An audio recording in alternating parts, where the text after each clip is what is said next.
नमस्कार मंडळी, हिरवे वाटाणे आहेत ते रात्री भिजत टाकले आणि हे आता असे भिजलेले आहेत, साफबीत करून केलेले आहेत, धुवून घेतलेले आहेत आणि ह्याच्यात आता ओटी आहेत ना, म्हणजे फणसाच्या बिया हे घालून भाजी करतले.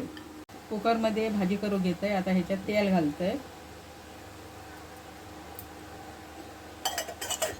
आता तेल तापत येईल, त्याच्यात आता राई घालूया.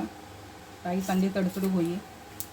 राई तडतडीला टमाटर विचारलं आहे, आधी घालून ठेवायची, आता घातलं आहे. जिरा घालतं, त्याच्यानंतर कांदो घालतं, त्याच्यानंतर कढीपत्ता घालतं,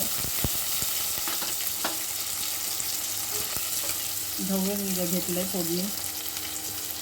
त्याच्यानंतर हिंग घालायचा, कारण वाटाणे आहेत म्हणजे हिंग होईल. आणि त्यांचा हिरवा वाटा घालायचा आणि चांगला परतून घ्यायचा.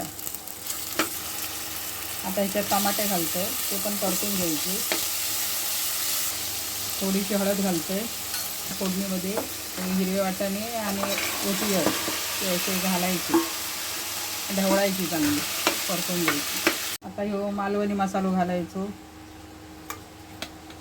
आणि परतून घ्यायची चांगली भाजी. आता ह्या मालवणी वाटा घालतोय आणि परत चांगली परतून घ्यायची.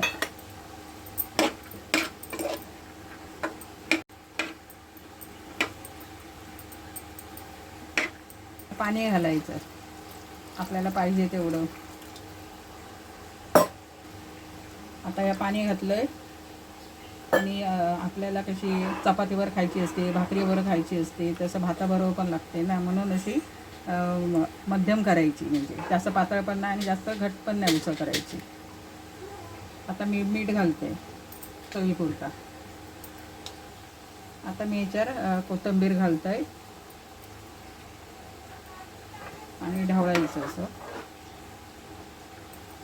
आणि ह्याचे आता 3 शिट्या करून घ्यायच्या.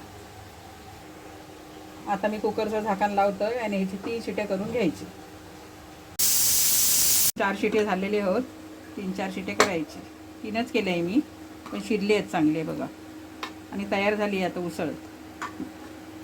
भातावर खावा, भाकरीवर खावा, चपाती खावा, चांगली करून बघा मंडळी.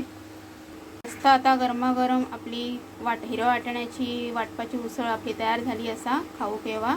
तुम्हाला जर माझ्या आईची ही रेसिपी आवडली असेल तर अशा पारंपरिक मालवणी रेसिपींसाठी आमच्या चॅनलला लाईक, शेअर आणि सबस्क्राईब करायला विसरू नका.